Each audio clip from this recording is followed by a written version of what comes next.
लोगों को पूरे भारत को वहां पर एक ड्रामा देखना था। पहलवानों का ड्रामा नहीं कह रहा हूं मैं, वो ड्रामेबाज जिनकी रोटियां सिकी नहीं रही थी, जो घर में पड़े हुए थे, वो सारे के सारे ड्रामेबाज एक के बाद एक जंतर मंतर पहुंचने लगे। और जंतर मंतर से एक आवाज उठने लगी। क्या आवाज उठने लगी? कि भारत तेरे टुकड़े होंगे, मोदी तेरी कबर खुदेगी, बीच में से चीर देंगे। एक हिंदू बच्ची को मारा, कहां गया वो चंद्रशेखर रावण। और वो इतने सारे वो बच्ची, इन पहलवान लड़कियों को इंसाफ दिलाने आए थे, उस बच्ची को इतने चाकू मार दिए गए। चाकू मारते समय वो चाकू फंस रहे थे और लात लगा करके उस चाकू को निकाल रहा था। उस दर्द को फील करो तुम लोग, उस दर्द को समझो। अगर तुम्हारी बच्ची है, वो तुम्हारी बेटी है, वो ऐसे मत समझो फलाने की है, ठिकाने की है, गुर्जर की है, जाट की है, बावण की है, नहीं, वो तुम्हारी बच्ची है, वो सनातन हिंदू की बच्ची है। वो जंतर मंतर पे आके इंसाफ दिलाने की बात कर रहे थे। कौन उस बच्ची के घर पे जा रहे वो लोग? कहां वो डकैत पकेत सकेत, कहां वो लोग? वो मोहित खान जिसने अपने बाप को अपना नाम चेंज कर लिया, अपनी मां को अब्दुल चाचा दे दिया है, वो आकर के कह रहा था मैं इंसाफ दिलाऊंगा इन पहलवान लड़कियों को। अरे भाई को उस बच्ची के घर पे नहीं पहुंचे ये लोग, जो मंत्री पहुंचे। उन दलालों को ये पैसे चाहिए, पैसे। उनको ये सालों को फंडिंग चाहिए, फंडिंग। अभी कुत्ते के तरह चले जाएंगे वहां पर। हेलो, कुछ फंडिंग मिलेगी? आज आप पहुंच जाए। यहाँ फंडिंग मिल रही तो आ रहे थे अपनी एसटीसी करवाने के लिए, वहां फंडिंग नहीं मिल रही है इनको। अरे फंडिंग छोड़ो, किसी बच्ची के चाकू लगे, एक जिहादी ने चाकू मारे उसको। और जब हम पहलवानों पे आते हैं तो पहलवानों के समर्थन में जितने एनजीओ खड़े हुए थे जंतर मंतर पर, उसके 0.1% भी आज वहां नहीं जा रहे हैं। समय पर बादली 1% शाहबाद डेयरी, मुझे 0% ही दिखा दो। वो एक दलित बहन पहुंची, उन बहन का धन्यवाद करना चाहता हूँ हाथ जोड़ करके। वो चंद्रशेखर रावण को बोलिए, कहाँ गया चंद्रशेखर रावण? तू इतना ढोंग जंतर मंतर पे कर रहा था, कहाँ गया? आ मेरे भाई चंद्रशेखर रावण, यहाँ पर आ, यहाँ पर आ ही नहीं रहा। मौन हो चुके हैं, अपने कमरे में ताला कुंडी लगा लिए। हेलो, पैसा आया अकाउंट में? जब 2-2.5 लाख रुपए आया तो बता दियो, निकालने गाड़ी। लोगों को समझना चाहिए, जिस बंदे के पास कोई किराया भाड़ा नहीं है, जिस बंदे के पास कोई प्रॉपर्टी नहीं है, वो लग्जरी जिंदगी कैसे जी रहा है? इस देश के 140 करोड़ आदमी की छाती चौड़ी कर दी वहां पर। जैसे तिरंगा लहराया, जैसे ही मेडल मिला। वो खिलाड़ियों की बुद्धि क्या यार, घास चरने गई है क्या यार? है वो समझ नहीं रहे हो क्या रहा है हमारे साथ। ये प्रोटेस्ट थोड़ी ना हुआ था यार, ये प्रोटेस्ट नहीं था, ये खुल्लम खुल्ला एकदम गुंडागर्दी कर दी इन्होंने, अंधेरगर्दी कर दी। एक के बाद देश में जितने भी भारत जोड़ो, भारत तोड़ो, आजादी आजादी, सब के सब पहुंच गए, एक साथ इकट्ठे हो गए।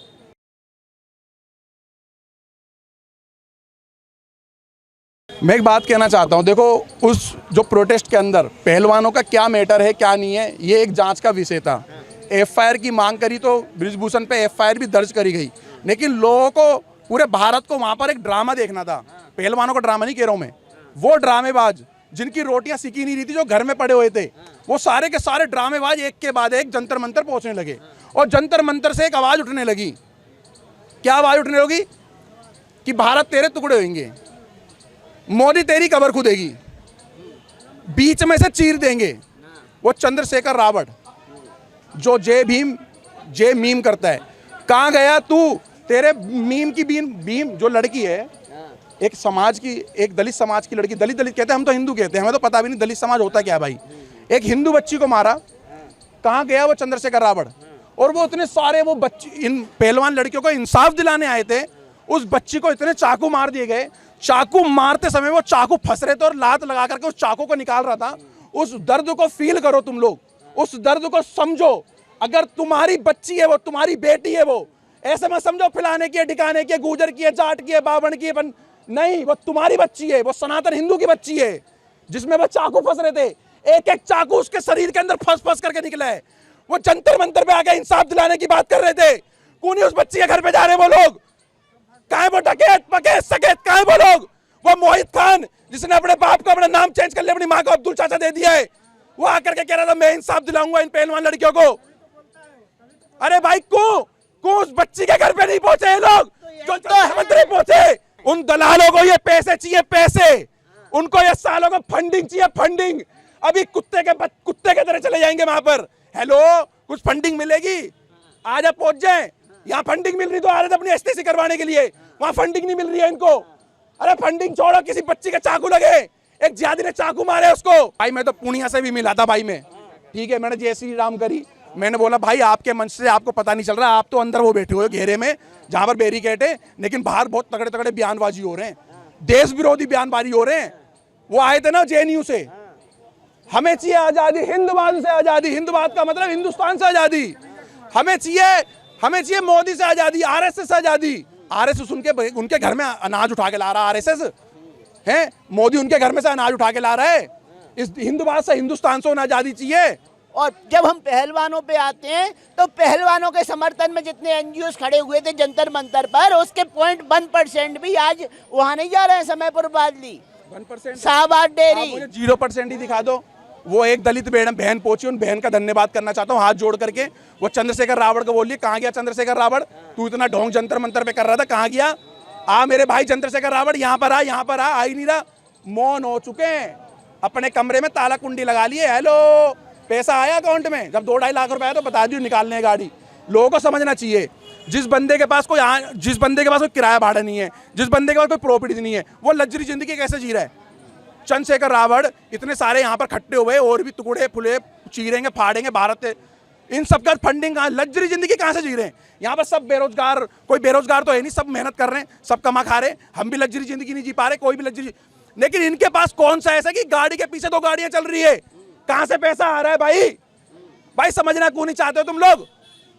इनके पास 100 गज का अपना खुद का दिल्ली के अंदर घर नहीं है, लेकिन इनके पीछे गाड़ियों के काफले लग रहे हैं, सिक्योरिटी है, पावर है। कहां से आ रहा है वो? ये एक नैरेटिव चला रहे हैं, नैरेटिव। इस देश को दोबारा कांग्रेस को देने के बाद इस देश को गजवाए हिंद करने का एक नैरेटिव चला रहे हैं ये लोग मिलकर के। लेकिन पहलवानों की घर वापसी की बात तो ये नैरेटिव भी खत्म हो जाएगा ना। हरिद्वार गए थे ना कल परसों, और यूं बहा रहे थे, इतनी देर में एक बंदा पहुंच गया वहां पर, डकैत का भैया।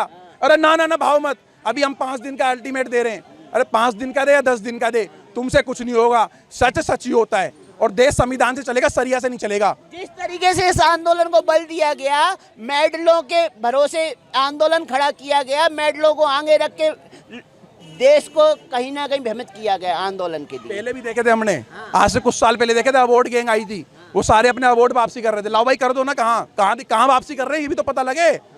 कर देंगे, करेंगे, कर दिया, कहाँ कर दिया, कब करोगे, कैसे करोगे, दिखाओ ना। और कहाँ मेडल बाहर है? चलो गंगा जी में हमारे, चलो बाओ मेडल गंगा जी में। तुम यहाँ बहाना डुबकी लगा कर हम निकाल के अपने घर ले जाएंगे मेडल, लेकिन घर आ जाएंगे लेने के लिए। को मेडल दिलाने वाले खिलाड़ी भी नैरेटिव का हिस्सा बनेंगे तो देश में पब्लिक फिर किसका सपोर्ट करेगी? भाई एक बार बताओ, सत्य और झूठ का सत्यापन नहीं होगा। ने इस देश के 140 करोड़ आदमी की छाती चौड़ी कर दी वहां पर, जैसे तिरंगा लहराया, जैसे ही मेडल मिला। वो खिलाड़ियों की बुद्धि क्या यार, घास चरने गई है क्या यार? है वो समझ नहीं रहे हो क्या रहा है हमारे साथ। ये प्रोटेस्ट थोड़ी ना हुआ था यार, ये प्रोटेस्ट नहीं था, ये खुल्ला एकदम गुंडागर्दी कर दी इन्होंने, अंधेरगर्दी कर दी। एक के बाद देश में जितने भी भारत जोड़ो, भारत तोड़ो, आज़ादी सब के सब पहुंच गए, एक साथ इकट्ठे हो गए। सर मैं कोई यहाँ पे वो नहीं बनना चाहता, पर ये मेन मामला जाति का था। जो ये थे, क्या नाम है, नहीं क्या नाम था उसका रेसलर का, पुनिया का पूरा नाम क्या था? बजरंग पुनिया थे। और जो साक्षी मलिक है, इन सबको चाहिए था जो रेसलिंग एसोसिएशन का लीडर है वो जाट हो। तो अब ये कौन, अभिषेक, जिस पे आरोप लगाया, सेलेक्ट करें अपने हिसाब से इस चीज़ को चलाइए। इनका कहने का मतलब था कि जो हमारी फेडरेशन है ना, वो केवल उसमें जाट में ही हो, मतलब कि अपने हिसाब से चलाएंगे, फिर अपनी कम्युनिटी को आगे करेंगे। अच्छी बात यार, मेरी बात सुनो, देश का मेडल कोई लाए, दलित का बच्चा लाए, मुस्लिम का बच्चा लाए, ठीक है, चाहे सिख का बच्चा लाए, चाहे हिंदू का बच्चा लाए। मैं कह रहा हूँ जब मेडल आता है ना तो देश की छाती चौड़ी होती है। भाई आप वीडियो देखते होंगे ना, कहते अपनी राजनीति क्या यार, जातिवादी की राजनीति क्या, ये नहीं चलेगी। और झूठे आरोप लगाना, आरोप झूठे और सच हो, वो तो जांच का विषय, वो जांच होगी तो पता लग जाएगी। और पता लग रहा है, पूरे भारत देख रहा है। सर जो जात अपनी जाति के इनको लीडर चाहिए, उसमें कोई गलत बात नहीं है, लेकिन जो उन्होंने गलत करा है वो झूठे आरोप लगाए हैं। अरे जाति का लीडर सब चाहेंगे तो फिर देश का लीडर कौन बनेगा? जब अगर 90% रेसलर जाट है तो अपनी जाति के चाहेंगे ना लीडर। तो आप भी जाति का समर्थन करते हैं क्या? कहीं मैं जाति का समर्थन नहीं कर रहा, लेकिन कोई बात चाहिए तो खुलेआम बोले ना, वो झूठे आरोप क्यों लगा रहे हैं? खुलेआम बोलेंगे तो लोग साथ कहाँ देंगे? छात्र कहाँ आएंगे? क्षत्रिय साथ कहाँ आएंगे? साथ तो बिन दे रहे सर, जाट भी तो क्षत्रिय होते, साथ तो बिन दे रहे इनका। अच्छा, सभी बिरादरियां साथ नहीं दे रही थी, केवल जाट साथ दे रहे थे आंदोलन का? हाँ जी सर। क्या गलती है जब जाट मेडल लेके आ रहे हैं तो इसमें जाटों की क्या गलती है? वो मेहनत कर रही तो वे लेके आ रहे हैं। आप लोग मेहनत करो, आप लोग लेके आओगे। इसमें जाति, बात जाट वाली नहीं है, बात आरोपों की है। आरोप कोर्ट में चल रहा है मसला ये। तो अगर जाट कहें कि हमारी जात का हमें फेडरेशन का अध्यक्ष चाहिए, यहाँ तो गलत है ना? ऐसा तो कुछ नहीं, ये तो गलत है। बट ये जो बोल रहे हैं कि जाट जो काबिल होगा वही ना अध्यक्ष बनेगा, चुनाव जीत के ही तो अध्यक्ष बनाया जाएगा। जो काबिल होगा वही बनेगा। बट ये नहीं है ये भाई बोल रहे हैं कि जाट, जब जाट मेहनत कर रहे हैं भाई, कोई भी कास्ट मेहनत करेगी तो वो सामने आएगी। वो रेसलर नहीं है खुद, वो खुद रेसलर नहीं है, तो जाट इन्होंने यही बोला जो जाट इनकी उनको लेके आ रहे हैं भाई, सबसे ज्यादा जाटों के पास ही मेडल है इसमें। वही बात तो कर दो, गलत थोड़ी है कहीं पे। भाई मेहनत लेकिन कहीं ना कहीं अब ये भी तो आ रहा था, जो पीछे वाले जूनियर आ रहे थे उनसे लड़ने के लिए कहा जा रहा था, इन्होंने कहा हम जूनियरों से नहीं लड़ेंगे, हम सीधा अब ये सब तो पता नहीं मुझे, बट इतना पता है सीधा ओलंपिक खेलेंगे, सीधी बात हो रही है। ये तो गलत था इनका। क्या कहेंगे? सीढ़ी दर सीढ़ी चला जाता है। अब आप डायरेक्ट किसी हैवी बंदे से लड़ोगे तो आप तरक्की के लिए कर रहे हो, तो उसके बाद आप नीचे लेवल के लोगों को भी तो बढ़ावा दोगे ना। उनको कैसे बढ़ावा मिलेगा जब तक आपने जूनियर को सिखाओगे नहीं, समझाओगे नहीं। आप तो नेशनल खेल लोगे तो वो बेचारे कहाँ जाएंगे, वो कहाँ जाएंगे। अभी आज मैं मेहनत कर रहा हूँ, मैं किसी भी काम के लिए मेहनत कर रहा हूँ, किसी वर्क में, किसी जॉब में, तो उसकी अकॉर्डिंग अगर मेरा सीनियर कहेगा कि मैं उस लेवल पे जाके बात करूंगा, मेहनत सारी मैं कर रहा हूँ, वो चली जाएगा बिगर कुछ मेहनत करे, तो वो तो बेवकूफ़ी है ना। वो नीचे वाला तो परेशान हो गया, नीचे तबके का लोग। तो वही चीज़ है सर, ऐसा नहीं होता है। तो आपको भी लगता है ये आंदोलन कहीं ना कहीं ईगो वाला विषय था? बिल्कुल गलत है, मेरी नॉलेज में तो आंदोलन गलत ही है। अगर उनके साथ गलत हुआ है तो ठीक है, आप जज करो ना, बताओ ना। वो पूछ रहे हैं आपसे, उनको बताओ तो सही क्या गलत है। अब जो स्टूडेंट और भी हैं इसी फील्ड के, जो स्टूडेंट हैं और भी हैं, वो बेचारे कहाँ हैं? उनको तो तुमने बहुत पीछे कर दिया। अगर आज आप, हमने तो अलग अलग अखाड़ों में जाकर रिपोर्टिंग की, सबका यही कहना था हमारा तो जीवन प्रभावित हो रहा है, कंपटीशन। अगर आप एक अच्छे पिता है और आपकी एक बेटी है, तो आप चाहोगे कि अपनी बेटी को छेड़छाड़ वाली जगह पे भेजना? नहीं चाहोगे। लेकिन जब हुई नहीं है तो आप कैसे कह सकते हो? अब ये मैडम खड़ी है, मेरी बात समझना, ये कहते हैं कि मुझे छेड़ा है इस बंदे ने। यार तुम लड़की हो तो कुछ भी कह सकती हो, तो वो प्रूफ कैसे करोगे आप? बिना प्रूफ के सजा मांग रहे हैं, कहते हैं फांसी पर नहीं हो सकता, बिल्कुल गलत है। मेरी नॉलेज में तो बिल्कुल क्रॉस है। और आप जो ये कर रहे हो बस एक सरकार को गिराने वाली बात है, जब कोई भी हो, किसी भी तरीके से हो। और आप जो चीज़ मांग रहे हो वो भी बिल्कुल रॉन्ग है। लेकिन जिस तरीके से विपक्ष के लोग आना शुरू हुए, अलग अलग संगठनों ने समर्थन दिया, तो ये भी स्पष्ट हो चला था कहीं ना कहीं इसके पीछे पहलवानों को भ्रमित किया जा रहा है, उन्हें मोहरा बनाया जा रहा है। आपको बताता हूँ, जब आपके घर की दीवारें टूटती है ना, तो पड़ोसी हंसने ज़रूर आता है। पड़ोसी आपको दिलासा देने नहीं आता है, वो आप पे हंसने आया है। या तो उसको हंसवा लो, और वो हंसेगा ज़रूर, क्योंकि उसको पता था शर्मा जी इनका घर मजबूत है, अब टूट रहा है, तो वो आपको कहेगा जी कैसे हुआ, क्यों हुआ, और जिनने तोड़ा है वो उसको दिलासा देगा। यही चीज़ हो रही है, और कुछ नहीं हो रहा है।